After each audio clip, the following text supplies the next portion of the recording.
자, 중세국어 학습활동 두 번째 강의 시작하도록 할게요.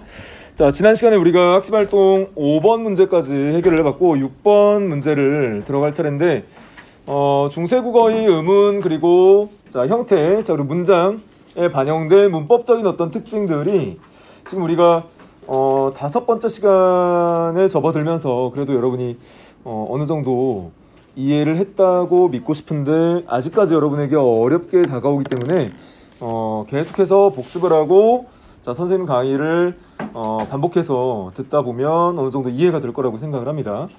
자, 그러면 6번 문제에 어떤 중세국어의 문법적 특질이 반영되어 있는지 무엇을 물어보고자 하는지 자, 같이 한번 보도록 할게요. 자, 일단 중세국어, 현대국어 그리고 변화 내용에 대해서 묻고 있는 문제예요. 자, 그래서 펴, 디, 교, 코 이 부분을 보니까 딱 지난 시간에 선생님이 설명했던 부분이 나오네요. 자, 교코에서 디귿이라는 치조음과 자, 요라는 이중모음에서 특히 요라는 이중모음에서 반모음 이와 오모음이 결합하는 과정에서 국외음화가 발생할 수 있는 조건임에도 불구하고 중세국어에서는 국외음화가 적용되지 않았기 때문에 그대로 표기가 교코로 표기되고 있다고 말씀드렸죠. 자, 이것이 펴, 디와 교코의 부분을 보면 자, 현대국어에서는 중세국어와 달리 국외음화가 적용되고 있었기 때문에 그 표기가 자, 펴, 지, 조, 코 이렇게 표기된다고 했어요. 자, 그래서 그 변화의 내용을 보면 자, 이렇게 자, 여러분이 이해를 하시면 돼요. 자, 이 계열 모음 앞에 오는 디귿, 티읕이 지읒, 치읒으로 바뀌었다. 자, 이것은 국외음화이다 라고 설명을 해주고 있죠. 자, 이 부분은 다시 설명을 안 드려도 될 것 같아요. 자, 이 계열 모음 앞에서 디귿, 티읕이 지읒, 치읒으로 바뀌었다. 자, 무엇을 위해서? 어떻게 하면 발음을 좀 더 편하게 해줄까, 할 수 있을까라는 우리의 노력. 자, 인간의 노력이 반영되어 있다고 했었죠. 자, 그래서 다시 한번 설명드리면 자, 이 계열이 모음 이나 반모음 이죠. 자, 반모음 이도 마찬가지예요. 자, 이 계열이 모음 이나 반모음 이 모음의 조음 위치가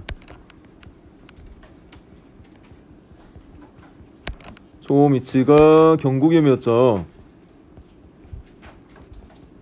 자, 그런데 이 디귿, 티읕 같은 경우는 조음 위치가 어디였어요? 조음 위치가 치조음이었죠.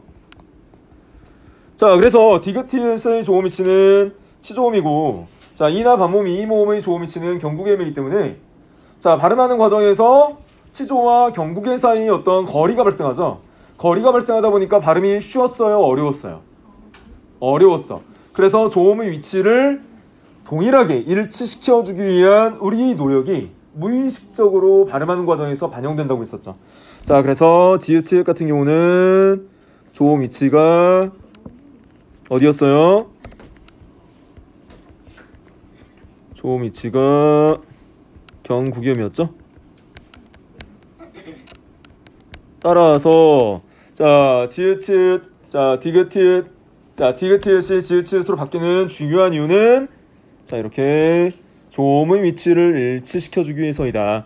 자, 경국음의 조음 위치와 이나 반모음 이의 조음 위치, 경국음의 조음 위치를 일치시켜 주었다. 자, 조음 위치를 일치시켜 주었다.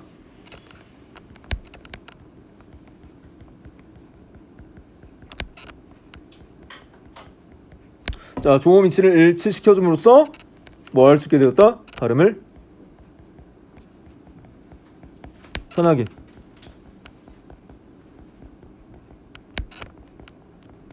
할 수 있게 되었다.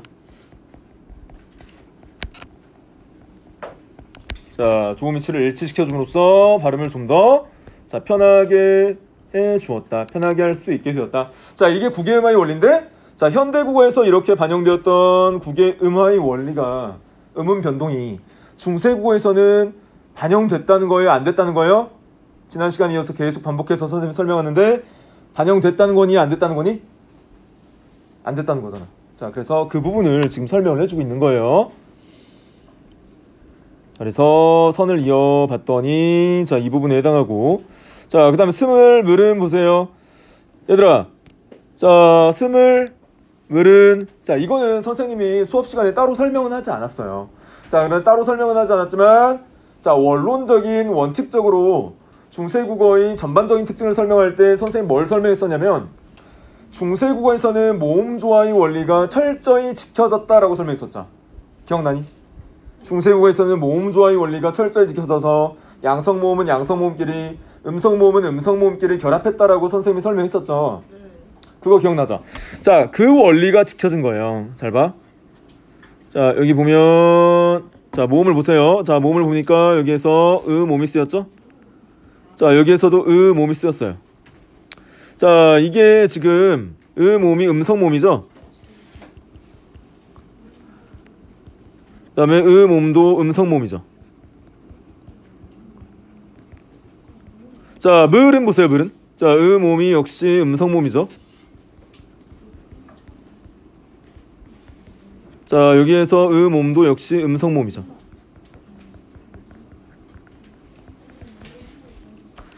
자, 양성모음은 양성모음끼리, 음성모음은 음성모음끼리 결합해준다라는 음음 변동이 뭐였다는 거예요? 자, 모음 조화의 원리였다 라고 선생님이 설명했었습니다.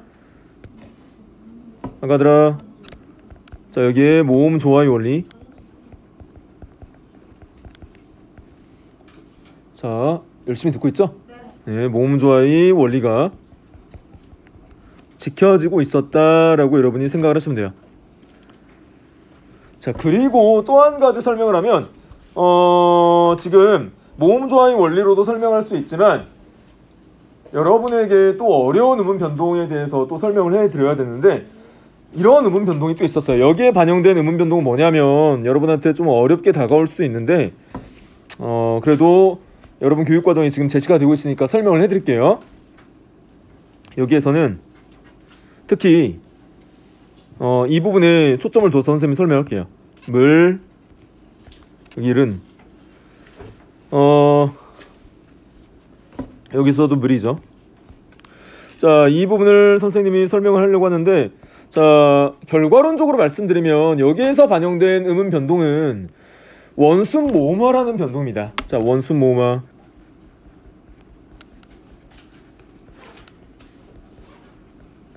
자, 원순 모음화가 뭐냐면 자, 조금 용어 자체가 어렵죠. 자, 용어 자체가 어렵지만 자, 학습 활동이 나왔기 때문에 설명을 합니다. 자, 순음, 양순음이라고 하죠. 양순음.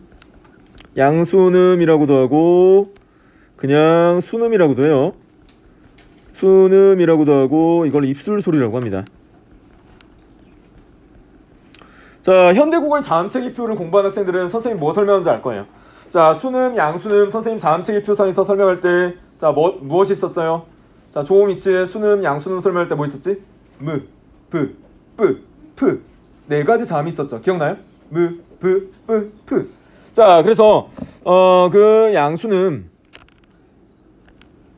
미음, 비읍, 피읍, 쌍비읍과 무엇이 결합해서 모음이 결합할 때 자, 이 모음이 결합할 때 자, 어떻게 변동되냐면 자, 미음, 비읍, 피읍, 쌍비읍은 그대로 있고 여기가 중요한 거야. 자, 여기에서 모음이 모음으로 변동됩니다. 자, 이게 지금 원순 모음화의 정의거든요. 자, 그래서 다시 한번 강조를 할게요, 선생님이. 자, 원순 모음화란 뭐냐? 자, 원순 모음화란 양순음, 순음, 입술 소리, 미음, 비읍, 피읍, 쌍비읍과 자, 여기에서 보면 어떤 모음이에요? 모음이 결합할 때 자, 이 미음, 비읍, 피읍, 쌍비읍인 양순음은 그대로 쓰고 자, 여기에서 변동된 건 뭐라는 거예요? 변동된 건 모음이 모음을 바뀐다는 거예요. 자, 모음이 모음을 바뀐다는 거예요. 자, 여기에서 왜 그러면 음음 변동의 명칭을 원순 모음화라고 명명했느냐? 선생님이 모든 음음 변동의 명칭은 어떻게 결정된다고 말씀드렸어요? 발음의 결과값이 어떻게 도출되었느냐에 따라서 결정된다고 말씀드렸죠. 자, 그래서 여기에서 모음은 얘들아, 우리 중학교 때 이거 배웠어요. 자, 현대국어의 단모음 체계에 대해서 배웠거든요. 그래서 선생님들이 뭐라고 설명하셨냐면 자, 우리 현대국어에는 이, 에, 위, 웨, 아, 우, 오의 단모음이 있다라고 설명하면서 자, 그 단모음 체계를 분류할 때 전설모음, 후설모음, 혀의 앞에서 발음되는 모음, 혀의 뒤에서 발음되는 모음, 그 다음에 입술을 동그랗게 바꿔서 소리내는 원순모음, 입술을 평탄하게 펴서 내는 뭐예요? 평순모음이 있다라고 배웠어요. 자, 그러면 여기에서 그런 자음 체계, 모음 체계를 여러분이 생각했을 때 여기에서 모음 같은 경우는 뭘까요? 자, 입술을 동그랗게 오므려서 낼까요? 입술을 평탄하게 펴서 낼까요? 모음은? 펴서 내요. 자, 그래서 이게 평순모음이에요. 평순모음이라고 해요. 자, 그럼 우모음 같은 경우는 입술을 동그랗게 바꿔서 발음할까요? 평탄하게 펴서 소리 낼까요? 모아서 동그랗게 모아서 모양을 바꿔서 소리 내기 때문에 우모음은 여기에서 원순모음이에요. 자, 그러면 여러분 잘 한번 생각해 보세요. 자, 이 양수는 프라는 이 양수는 순음이 입술 소리가 자, 뭐예요? 지금 평순모음, 음모음과 결합할 때 그 음모음인 평순모음이 반드시 원순모음, 우모음으로 바뀌는 음음 변동이에요.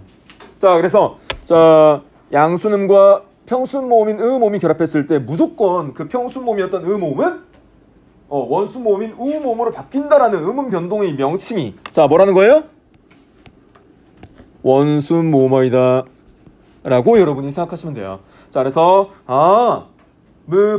프라는 양순음 아래에 음모음이 위치하면 반드시 그 음모음은 원순모음인 우모음으로 바뀌는구나 라고 여러분이 생각하면 되겠어요. 자, 그게 잘 봐요. 자, 그런데 지금 얘들아 봐봐. 자, 중세국어에서는 얘들아 중세국어에서는 이 미음 아래에 음모음이 결합했는데 자, 그 음모음이 우모음으로 바뀌었어요, 안 바뀌었어요? 원순모음화가 적용됐어요, 안 됐어요? 적용되니 안 되니? 스물 물은 이라고 있으니까 적용된 거야, 안 된 거야? 그 양순음, 순음, 입술 소리 아래에서 음모음이 우모음으로 바뀌어서 표기됐어요? 바뀌지 않고 표기됐어요? 바뀌었어요. 바뀌었니? 안 바뀌었어요. 안 바뀌었잖아. 그대로 음모음이잖아요. 근데 현대국어에서는 원순모하고 모음화가 적용된 표기가 적용돼요. 자, 얘들아 현대국어 봐라. 자, 현대국어 보니까 현대국어 스물 물은 보세요. 자, 여기에 보니까 미음이 양순음이죠. 자, 여기도 미음이 양순음이죠. 자, 그랬더니 뭐가 쓰인 거예요? 음모음이 아니라 여기 우모음이 쓰였죠. 여기도 우모음이 쓰였죠. 자, 즉 순음 아래에서 우모음, 역시 순음 아래에서 우모음이 쓴 거예요. 자, 그래서 여기에서는 중세국어에 반영되지 않았던 뭐가 반영되었다? 원순모음화. 그렇죠. 원순모음화의 음음 변동이 적용을 받았다. 자, 원순모음화라는 음음 변동의 적용을 어디에서? 중세국어가 아니라 현대국어에서 반영되었다 라고 여러분이 생각하시면 돼요. 자, 그랬더니 자, 변화 내용 보세요. 변화 내용 보니까 자, 선생님이 설명한 내용 다 적혀있죠. 자, 뭐라고 적혀있어요? 입술 소리 프 뒤에서 자, 평순모음 으가 원순모음 으로 바뀌었다. 이것을 우리는 원순모음화라고 한다라고 설명을 해주고 있어요. 자, 입술 소리 무엇이 프 뒤에서 자, 평순모음이었던 음모음이 원순모음 우모음으로 바뀐다. 자, 이 부분을 여러분이 정리하면 되겠어요. 음모음이 아까 뭐라고 했지? 평순모음. 그리고 우모음은 아까 뭐라고 했죠? 원순모음이라고 했죠?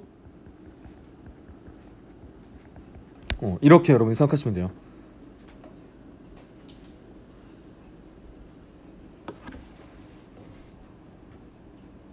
글씨가 혹시 뒤에서 작아서 좀 확대해줘야 할 부분이 있나요? 여기 확대해줄까? 아니, 그 이전? 여기?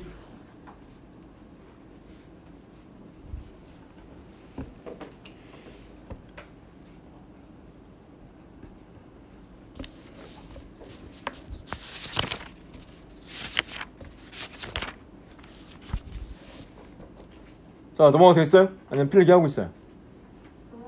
넘어가도 돼요. 여기는 이해하겠니, 여기? 자, 여기 이해하겠죠? 자, 그 다음 얘들아, 그 다음 세 번째 봐요. 세 번째를 보기 전에 너희들이 뭐 원순모음, 평순모음 이 부분에 대한 지금 이해가 잘 안 돼 있는 것 같아서 자음체기표를 다시 한번 볼게요.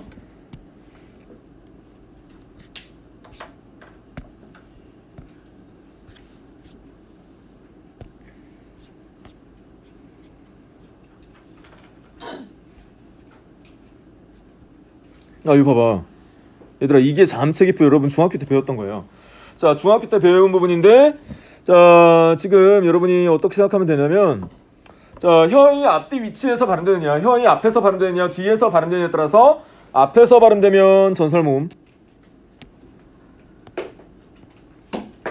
자, 혀의 뒤쪽에서 발음되면 후설모음이에요. 자, 그런데 앞쪽에서 발음되는 모음과 뒤쪽에서 발음되는 모음 모두, 자, 입술을 평탄하게 펴서 발음하는 평순모음, 자, 입술을 동그랗게 오므려서 발음하는 원순모음이 있어요. 자, 그래서 그 입술 모양에 따라서 평순모음, 원순모음, 자, 또 평순모음, 원순모음이 있죠. 자, 그리고 혀의 높이에 따라서 자, 고모음, 중모음, 저모음으로 또 분류를 합니다.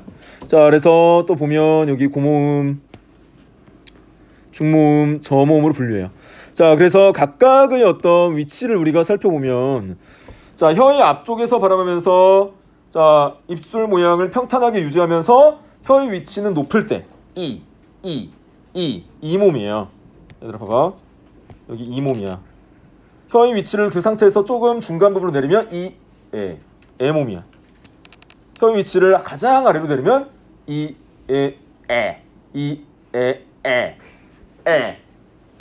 라고 해서 혀의 위치를 가장 낮춰버려요. 자, 그게 몸이에요. 그 다음에 원순모음, 입술 모양을 동그랗게 유지하면서 혀의 위치가 앞부분에 위치하면서 혀를 위쪽으로 올려버려요. 자, 그러면 그 모음은 위몸이에요. 자, 그거를 혀의 높이를 중간 부분으로 낮추면 왜가 돼요. 그 다음에 혀의 위치를 뒤에서 후설 쪽에서 발음하면서 입술 모음을 평탄하게 내는 소리, 그 중에서 혀의 높이를 가장 높여버리면 몸이 됩니다. 이에 있다가 을을 발음해보세요. 이를 발음하다 을을 발음해보세요. 이를 발음할 때는 혀가 앞쪽에 있다가, 자, 을을 발음하면 혀가 뒤로 빠집니다. 자, 그러다가 후설 쪽에서 발음하다가 모음의 상태에서 혀의 위치를 중간으로 낮춰보세요. 낮춰보면 어가 됩니다. 혀의 높이가 위에 있다가 어를 발음하는 순간 혀의 위치가 내려오죠. 아를 발음하면 어의 위치보다 더 낮아져요. 혀의 위치가 자, 혀의 위치가 내려가면 또 아몸이 돼요. 야, 우리가 지금 이것 때문에 보는 거야. 자, 봐봐. 이거 원순모음 때문에 보는 거예요. 지금 원순모음만 배우는데 여러분이 원순모음이 뭔지 몰라서 선생님이 중학교 때 배웠던 모음체계표를 다시 보는 거예요. 자, 그래서 원순모음 같은 경우는 어때요? 자, 혀의 위치는 뒤에서 발음되는 후설모음이에요. 후설모음이면서 입술을 동그랗게 오므려서 발음하는 모음이에요. 그 중에서 혀의 위치가 가장 높은 모음이 자, 뭐예요? 여기에서 보듯이 고모음이에요.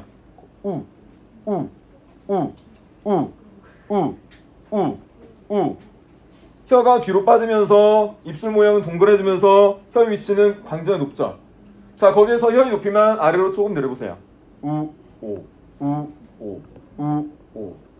그래서 우에서 오로 발음을 하면 여러분 혀의 위치가 조금 내려가면서, 자, 혀의 위치는 뒤쪽, 자, 그리고 입술 모양은 동그랗게 유지가 됩니다. 자, 그래서 우리 그 현대국어의 모음 체계에서, 자, 혀의 높낮이, 자, 그리고 혀의 앞쪽, 뒤쪽의 위치, 자, 그리고 각각 입술 모양을 동그랗게 유지하느냐, 평탄하게 유지하느냐, 자, 이거에 따라서 단모음이 이렇게 분류되니까, 자, 여러분이 모음 체계를 알아둘 필요가 있어요. 자, 그래서 다시 넘어가겠습니다.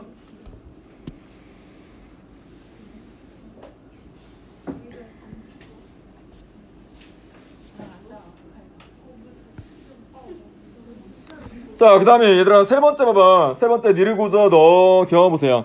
야, 여기에서 보니까 선생님 뭐 설명하려고 하는 거 아니야? 자, 니르고저 너 겨워보세요. 자, 여기 니르고저 너 겨워보니까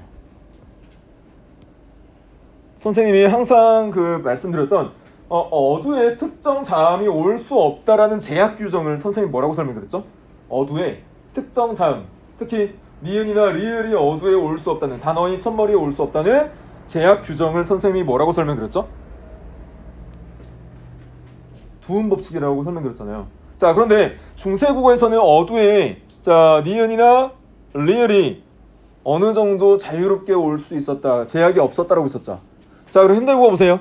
자, 현대국어는 이르고저 여겨 하면서 니은이 어두에 위치하지 않죠.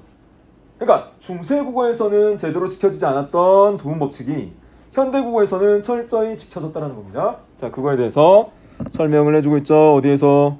봐봐. 자, 이 계열 모음 앞의 니은이 탈락하였다. 이거는 어떤 음운 변동이다? 두음 법칙이 적용됐기 때문이다 라고 여러분이 생각을 하시면 되겠어요. 이렇게 해서 자, 6번 문제 우리가 배웠던 중세국어의 어떤 음운 변동이 자, 적용되었고 그것을 여러분이 이해하고 있는지를 물어보는 문제야. 자, 그래서 이런 유형의 문제 중요하니까 자, 시험 대비로 공부를 해두세요. 넘어가도 되겠니? 네. 자, 그럼 7번 문제 볼게요. 자, 1번에서 6번을 바탕으로 해서 다음 문장의 의미를 생각해보자. 뭐 국어는 변화는 뭐 실체이다라고 해서 조선시대를 살아왔던 우리 선조들이 몇백 년 뒤에 현재를 살아가는 우리 시대에 성조가 사라지거나 아니면 음운 변동이 바뀌었다거나 아니면 자, 문법적인 특징이 많이 변화했다거나 이런 것들을 예상하지는 못했겠죠. 자, 그런데 어떤 언어는지 시간의 흐름에 따라서 자, 언어는 고정된 것이 아니라 변화한다는 거예요. 그래서 먼 미래에 자, 우리 현재 시점에서 몇백 년 뒤에 우리의 언어 체계가 바뀌어 있을 가능성이 높습니다. 자, 그래서 그러한 어떤 내용이에요. 자, 그래서 국어는 고정된 것이 아니라 시대와 사용하는 사람에 따라서 변화한다는 거죠. 자, 형태나 의미, 소리 등이 달라지거나 새로 생기고 없어지는 등이 계속 변화한다 라는 부분을 7번에서 이야기하고자 하는 거예요.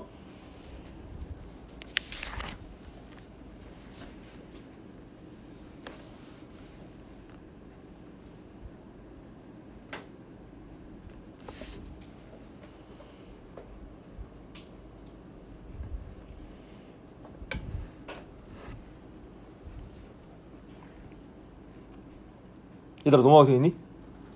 쓰고 있어요?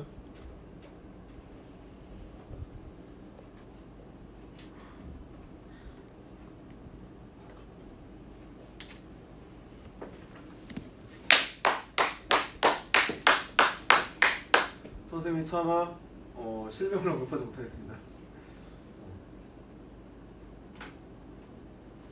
넘어가면 돼요. 주변 친구 좀 껴주세요. 자, 넘어갈게요. 자, 그 다음 보세요. 388쪽. 자, 글을 읽고 다음 활동을 해보자 라고 했어요. 그래서 선생님과 같이 한번 글을 보면 자, 이렇게 글이 시작되고 있어요. 자, 말을 배우는 아이들은 너나 없이 훌륭한 언어학자이다.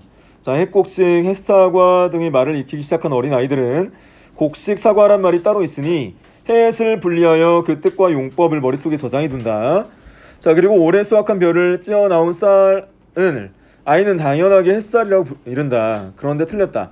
어른들은 가차없이 붉은색 연필로 빗금을 긋고 햇살이라고 가르친다. 억울한 아이는 그 이유를 묻는다. 그런데 돌아온 대답은 원래 그래라는 어떤 왜 언어의 변화가 그렇게 이루어졌는지를 설명하지 않고 무조건 그 형태를 익혀라 라는 반응이 돌아온다는 거예요. 자, 그래서 그 비밀을 캐기 위해서 11세기 고려의 수도 송도로 가보자. 송나라 사신 손목은 고려 말에 관심이 많아서 고려 말을 소리가 가장 비슷한 한자로 기록하여 책을 남긴다. 그렇게 계림유사에 남겨놓은 단어에는 쌀도 포함되어 있다. 자, 그런데 오늘날 쌀은 한 글자인데 손목은 쌀을 보살 두 글자로 적어놓았다. 자, 그 이유는 훈민정음 창제 이후의 초기 문헌에서 볼 수 있듯이 쌀은 본래 자, 여기서 보듯이 쌀은 본래 비읍, 시옷, 어두, 자음군이 초성에 위치하고 자, 그 다음에 아라야가 위치하고 종성에 리을이 위치하는 자, 이런 형태로 표기되어 있었다는 거예요. 자, 그래서 쌀은 본래 뭐였다는 거예요? 비읍, 시옷의 어두, 자음군 아래에 자, 아래아가 위치하고 리을 종성 표기가 되었던 자, 그런 형태였기 때문이다라고 했어요. 자, 그래서 그런 어떤 부분. 당시에는 오늘날과 달리 단어의 첫머리에 잠이 여러 개 올 수 있었고, 자, 손목의 귀에는 첫머리 비읍과 시옷 소리가 모두 들리다 보니 보살로 적은 것이다 라고 했어요. 자, 오늘날 쌀과 관련된 여러 단어들도 이를 확인해 준다. 자, 여러 종류의 쌀을 구별하기 위해서 쌀 앞에 다른 단어를 붙일 수 있는데 찹쌀, 맵쌀, 잎쌀, 좁쌀 등을 살펴볼 수 있듯이 모두 쌀 앞에 위치한 음절 종성에 자, 무엇이? 비읍 종성이 위치하고 있다는 거예요. 자, 그것이 과거에 자, 우리의 쌀의 표기였던 비읍 시옷 어두 자음군에 기원한다 라는 것을 이 지금 저자는 설명을 하려고 하는 겁니다. 자, 그래서 찹쌀, 맵쌀, 잎쌀, 좁쌀 등을 살펴보면 자, 선행 음절의 종성에 자, 비읍 소리가 포함되어 있음을 알 수 있다는 거예요. 자, 쌀의 찰기에 따라서 차진 쌀과 매진 쌀이 구별되는데 쌀의 표기가 비읍 시옷 어두 자음군이 쓰일 때 자, 이 시대에 각각 찻쌀, 맷쌀로 표기되었으니 자, 비읍이 앞에 단어에 붙었다가 오늘날까지 남아있는 것이다. 자, 그러니까 비읍 시옷 어두 자음군이 앞에 있던 비읍 표기가 자, 현대국어로 넘어오면서 그 비읍이 자, 선행 음절말 종성 받침으로 이동했다는 거예요. 자, 이 저자에 따르면 자, 그런 부분으로 여러분이 생각을 하시면 되겠습니다. 자, 여기 비읍시옷. 자, 여기도 비읍시옷. 자, 이 비읍시옷이 있는데 자, 이 비읍시옷에서 자, 어두자음군의 앞에 위치하던 이 비읍 있죠? 이 비읍이 자, 무엇이다? 각각 종성 받침으로 이동한 것이 아니냐라는 어떤 이 학자의 어떤 지금 이야기가 지금 담겨 있는 거예요. 자, 쌀뿐만 아니라 벽시, 입대, 몹쓸 등도 마찬가지 현상을 보여준다. 벽시, 입대, 몹쓸 등도 마찬가지다. 자, 오늘날 자, 왜냐하면 여기 보면 이 비읍이 과거에 이 비읍이 어두 자음군의 위치에 있었다는 거예요. 이 비읍이 어두 자음군의 위치에 있었다는 거예요. 이 비읍이 어두 자음군의 위치에 있었다. 자, 그래서 어두 자음군의 위치에 있었다라는 부분을 보니까 비읍시옷, 디귿, 비읍시옷 이런 부분에서 확인할 수 있다는 거예요. 자, 그래서 그렇게 여러분이 생각을 하시면 되고요. 자, 오늘날 햇살이 아니라 햅쌀로 적는 이유가 바로 여기 있다.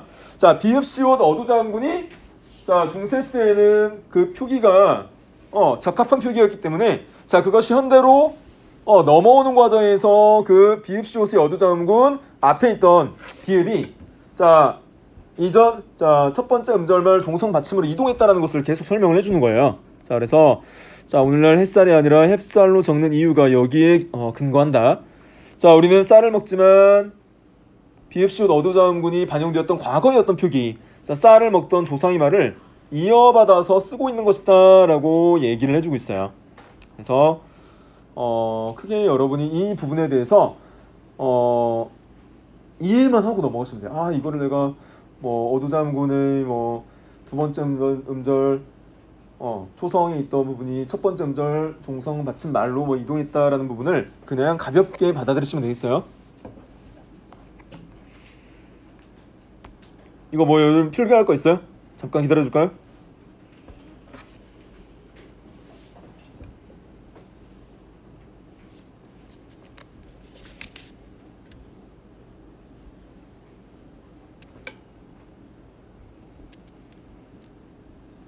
예.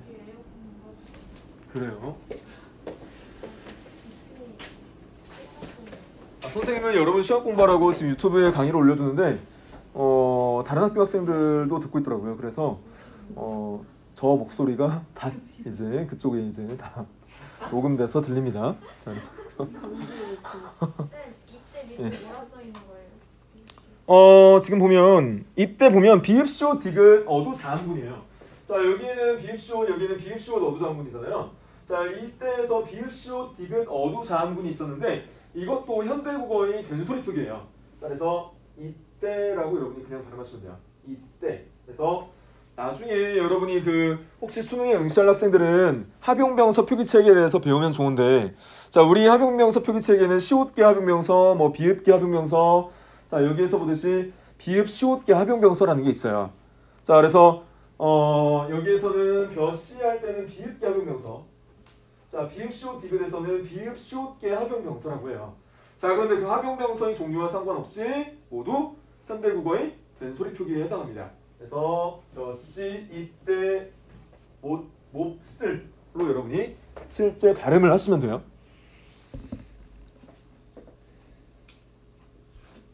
자, 넘어갈게요.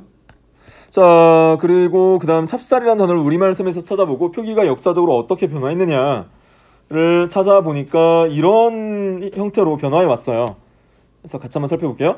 자, 15세기에 찰쌀로 표기되다가 15에서 17세기에 찻쌀로 표기되다가 17에서 18세기 근대국어에 들어와서 찹쌀로 표기되다가 18에서 19세기에 찹쌀, 자, 그 다음에 현대의 찹쌀로 표기되고 있어요. 이러한 변동 과정을 겪었다라는 것을 여러분이 참고로만 이해하시면 되겠습니다. 뭐 이거를 뭐 다 외워둘 필요는 없어요. 자, 언어가 자, 시대의 흐름에 따라서, 역사의 흐름에 따라서 이렇게 형태가 변화해 오는구나. 따라서 자, 현재 시점에서 먼 미래에 살아갈 우리 후손들은 우리가 현재 사용하고 있는 이 찹쌀이라는 현재의 표기를 사용하지 않을 수도 있겠구나 라는 인식만 여러분이 갖고 있으면 돼요. 몇 세기 어떤 표기, 몇 세기 어떤 표기 이거 외워서 공부할 필요 없습니다. 넘어가도 되겠어요? 네. 자, 이번 국어 생활을 할 때 국어의 역사를 아는 것이 필요한 까닭을 친구들과 이야기해보자 라고 했어요. 자, 남학생이 이렇게 얘기하죠. 자, 국어의 옛모습을 이해하는 게 현대 국어를 이해하는 데도 도움이 되는 것 같아 했더니 여학생이 자, 미래를 위해 국어를 바르게 써야 한다는 생각도 하게 됐어 라는 굉장히 건전한 어떤 말들을 주고받고 있죠. 자, 그래서 대부분 선생님이 이제 수업 들어가면 과거의 표기와 과거의 어떤 문법적 특징을 우리가 왜 배우냐 라는 그런 어떤 불만들이 굉장히 많아요. 자, 그런데 우리 과거의 어떤 국어의 역사를 이해할 때 현재를 살아가는 우리의 언어의 형태와 언어의 쓰임을 알고, 자, 그리고 자, 국어의 어떤 미래의 어떤 모습까지 우리가 예측해 볼 수도 있죠. 그렇죠? 자, 그래서 여기 뭐 정석적인 답이 나오는데 쓸 필요 없이 그냥 이해만 하시면 되겠어요. 자, 그래서 말 속에 담긴 선임들의 생각과 사고를 이해함으로써 자, 고전문학 작품이나 문헌 자료를 더욱 풍부하게 감상한다. 고전문학 작품이나 문헌 자료를 더욱 풍부하게 감상할 수 있다. 자, 그리고 국어의 발전을 위해서 바람직한 방향을 설정한다. 국어의 발전을 위하여 바람직한 방향을 설정한다. 자, 국어에 대한 자부심을 가질 수 있고 국어를 더 아끼고 사랑하는 마음을 기를 수 있다. 라는 정도로 그냥 가볍게 여러분이 받아들이시면 되겠어요. 뭐 이거를 뭐 태도적인 측면이기 때문에 뭐 이거를 외운다거나 할 필요는 없습니다. 자, 넘어가도 되겠어요? 네. 자, 모둠 활동인데 우리가 모둠 활동을 할 수 있는 조건이 아니니까 자, 같이 한번 볼게요. 자, 다음 기사를 읽고 오늘날 우리가 겪고 있는 국어의 변화를 생각해보자 라고 있어요. 아까 선생님이 시대의 흐름에 따라서 언어의 형태, 문법적 특징들이 바뀌고 있다고 했었죠. 자, 그것이 바로 역사성인데, 자, 언어는 역사성을 갖는다라고 설명하죠. 자, 시간 흐름에 따라서 생성, 발전, 소멸이 어떤 과정을 거친다. 자, 새로운 생각이나 기술, 기기가 생기면 새 말이 생기기도 하고, 자, 사회 관습이나 문화가 변화하면 쓰이던 말이 사라지기도 한다. 최근에는 인터넷이 발달하고 스마트 기기 보급이 늘어나면서 매년 수백 개의 신조어, 새로운 말이 생성된다. 자, 이 가운데 유행에 따라서 등장했다가 금방 사라지는 단어가 있는가 하면 꾸준히 사람들의 입에 오르내리면서 사전에 등재되는 단어도 있어요. 자, 그래서 모든별로 뭐 요새 여러분 청소년들이 주로 사용하는 새로운 말들 있잖아요. 이게 선생님이 12년째 고등학교에서 근무하는데, 자, 과거 옛 제자들과 현재의 여러분들이 사용하는 말하는 신어, 신조어, 청년들의 언어, 청소년들의 언어가 굉장히 급변을 합니다. 지난해 생성됐던 신조어가 올해는 쓰이지 않고 3년 전에 생성됐던 신조어는 또 옛날 말이 되어버리고, 그렇게 신조어들이 굉장히 급변하면서 단어 형태가 많이 바뀌고 있어요. 자, 그래서 그런 부분들을 지금 생각하면 이런 예시 답안에 있는 단어들이 현재 청소년들에게 사용되고 있나 보세요. 이거 요새 쓰냐? 아니요. 옛날 단어예요? 한물간 단어들이에요. 근자감, 근거 없는 자신감. 요새 쓰니 안 쓰니? 그랬어요. 가끔 써요? 안 써요. 아니요. 득템 써요? 아니요. 아, 요새는 득템 말고 뭐 써요?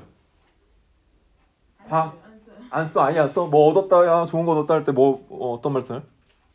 그냥 얻었다가. 개꿀. 개꿀. 좋아요. 개꿀. 자, 개꿀로 바뀌었어요. 부먹파, 찍먹파 이거 요새 써요? 써요?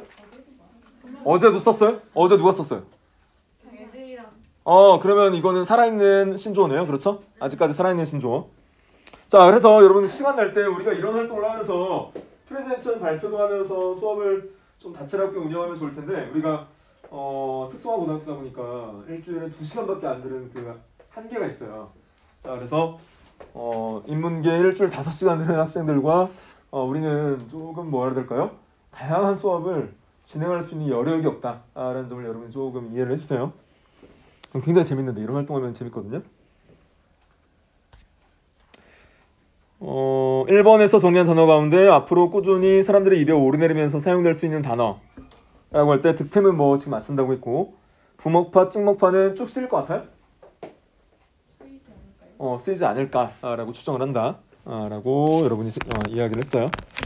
자, 드디어 우리가 소단어 마무리를 볼 건데 중세국어에서 현대국어로 변화하는 과정에서 이거 다 설명했었어요. 지난 시간에 똑같이 기술이 된 거예요. 따라서 추가 설명은 안 하겠지만 중요한 내용입니다. 자, 국어의 역사성 지금 설명했으니까 따로 설명하지 않아도 될 것 같아요. 자, 그 다음에 자, 이거는 뭐 교과서에 있으니까 한번 같이 볼까요? 자, 뜻이라는 것이 보면 어리석은 백성이 말하고자 하는 바가 있어도 마침내 제 뜻을 편다라고 했을 때 자, 니은 즉 말이나 글 어떤 행동을 나타내는 속내. 자, 누군지 자신들의 삶에서 뜻과 보람을 찾아야 한다라고 해서 이것은 디귿. 어떤 일이나 행동이 지니는 가치나 중요성. 자, 3번 그는 벼슬의 뜻이 없어 평생을 초에 묻혀 살았다 할 때는 기억. 자, 무엇을 하겠다고 속으로 먹는 마음 정도로 여러분이 정리를 하시면 되겠습니다. 자, 이렇게 해서 시험 범위까지 마무리가 됐어요. 자, 그래서 다음 시간에는 선생님이 전체적으로 정리를 한번 해주고 그 다음에 여러분이 문제가 있으면 문제도 같이 한번 풀어보면서 정리를 하도록 하겠습니다. 자, 오늘 수업은 여기에서 마무리 짓게요. 자, 고생했어요.